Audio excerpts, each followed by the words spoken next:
السلام علیکم، کیسے ہیں آپ لوگ؟ تو آج میں حاضر ہوں آپ لوگوں کے لیے ایک نئی کہانی لے کر۔ سب سے پہلے کہانی کو سننے کے لیے آپ لوگوں کو ہمارے چینل میں یہ جو لال والا بٹن دکھ رہا ہے اس کو سبسکرائب کر لیں تاکہ آنے والی کہانی کی نوٹیفیکیشن آپ کو مل جائے۔ کہانی کو شروع کرتے ہیں۔ انسان کی زندگی میں کچھ واقعات ایسے ہوتے ہیں جو انسان کی زندگی پر گہرے اثرات اور گہرے نقوش چھوڑ جاتے ہیں۔ کچھ واقعات تو ایسے ہوتے ہیں جن کو سن کر لوگ مشکل سے ہی یقین کرتے ہیں، مگر ایسے واقعات سچ ہوتے ہیں۔ ایک ایسا ہی واقعہ سنیں جو کہ ہمارے دوست کے ساتھ پیش آیا۔ یہ بات کافی پرانی ہے، جب ہم سب دوست شام کو گراؤنڈ سے واپس آ کر اپنے محلے میں جمع ہو جاتے ہیں تو کچھ محفل بھی لگاتے ہیں اس ٹائم۔ ایک دن ہم رات کا کھانا کھا کر گھر سے باہر نکلے تو دوستوں نے بولا آج جمعرات ہے اور آج جن بھوت اور چڑیلوں کا دن ہے۔ میں جن بھوتوں پہ یقین تو رکھتا تھا پر کبھی ان سے آمنا سامنا نہیں ہوا، تو میں نے اس کی بات سن کر ہنس دیا۔ اس نے میری طرف غصے سے دیکھا اور بولا یہ جو گاؤں سے باہر کھیتوں میں جامن کا درخت ہے اس پہ آج جن بھوت آئیں گے، اگر نہیں یقین تو تم سب میرے ساتھ جا کر دیکھ لو۔ ہم سب نے حامی بھر لی اور اس کے ساتھ چلنے کو تیار ہو گئے۔ میں اس دوست کا نام بتاتا چلوں یہاں، اس کا نام ندیم تھا اور وہ اکثر رات کو اکیلا کھیتوں میں گھومتا رہتا تھا، اس لیے اس پہ کچھ دوستوں نے یقین بھی کر لیا تھا پر ہم نے یقین نہیں کیا۔ ہم 5 دوست تھے جس کے نام تھے عابد، ناصر، ساجد، مدثر اور ندیم۔ جیسے ہی عشاء کی اذان ہوئی ہم نکل پڑے۔ اس کے ساتھ کھیتوں میں جن بھوت دیکھنے رات کافی گہری ہوئی چلی جا رہی تھی تو ڈر بھی لگ رہا تھا۔ ابھی ہمیں چلتے ہوئے 10-15 منٹ ہی گزرے تھے کہ ایک کھیت سے بکری کی چھوٹی بچوں کے بولنے کی آوازیں آئیں۔ عابد نے بولا رکو، یہاں پاس سے کسی جانور کی آواز آ رہی ہے۔ سب رک گئے اور خاموشی سے آواز سنی کے انتظار کرنے لگے کہ کس طرف سے یہ آواز آ رہی ہے۔ ابھی تھوڑی دیر ہی گزری تھی کہ بکری کے بچے کی آواز دوبارہ سنائی دی۔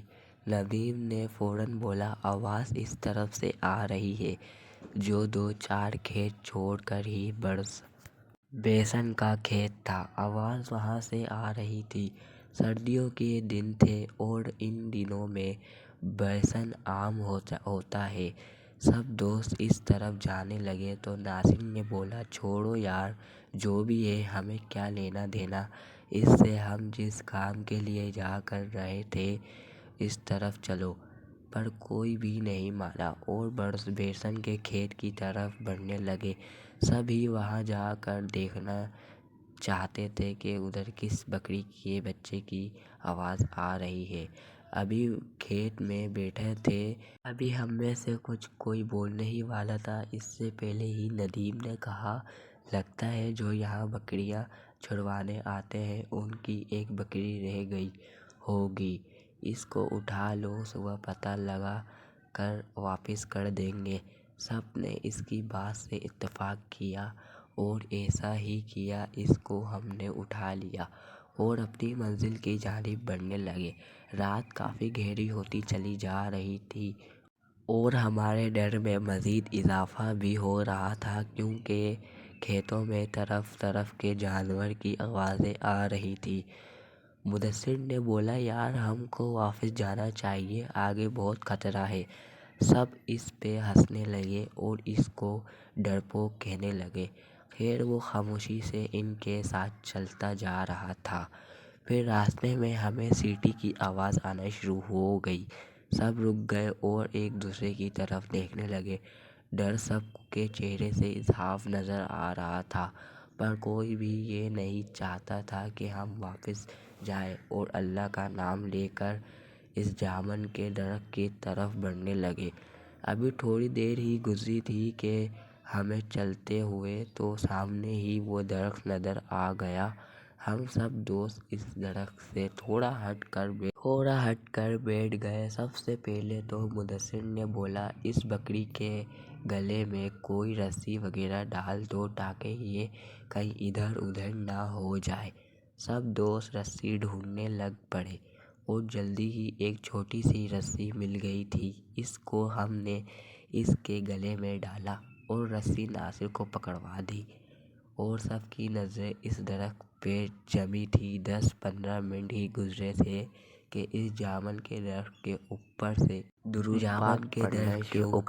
ایک باریک سی لال رنگ کی لائٹ نظر آئی۔ وہ لائٹ اتنی باریک تھی اور اتنی تیز تھی یہاں بتانا مشکل ہے۔ محسوس کیا وہ لائٹ کبھی درخت پہ جاتی کبھی درخت سے نیچے آتی۔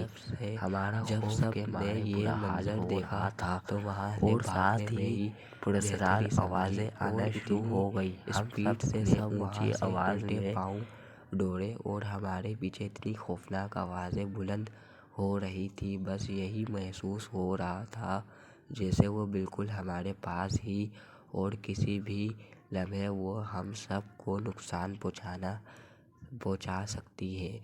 ہم نے ہمت نہ ہاری اور ہم بھاگتے رہے اور واپس گاؤں آ کر سانس لیا۔ جب ہم سب گاؤں کی حدود میں پہنچ گئے تو مدثر نے ناصر کی طرف دیکھا اور پوچھا، آپ کے پاس بکری کا بچہ تھا، وہ کہاں چھوڑ آئے؟ اس نے ہاتھ کی طرف دیکھا تو اس کے ہاتھ میں صرف رسی تھی۔ اس نے بولا کہ جب ہم وہاں سے بھاگ رہے تھے تو یہ صرف رسی ہی تھی، بکری کا بچہ کدھر گیا اس کو کچھ معلوم نہیں۔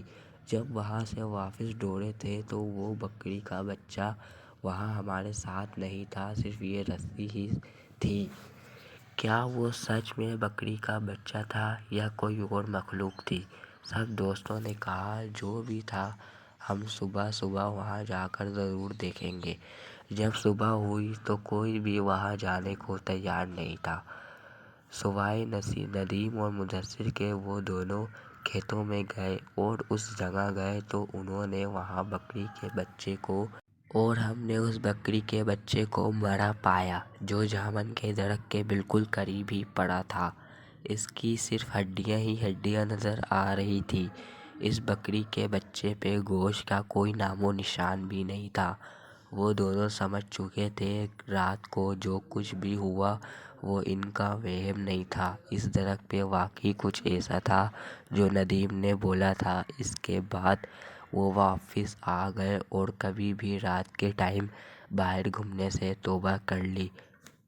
اب آپ لوگ بتاؤ، آپ لوگوں کو اس کہانی میں مزہ آیا؟ سچی بتاؤ۔ اگر آپ لوگوں کو ایسی ہی کہانیاں سننی ہے تو ہمارے چینل کو لائک کر لیں اور سبسکرائب بھی کر لیں۔ ملتے ہیں آپ لوگوں کو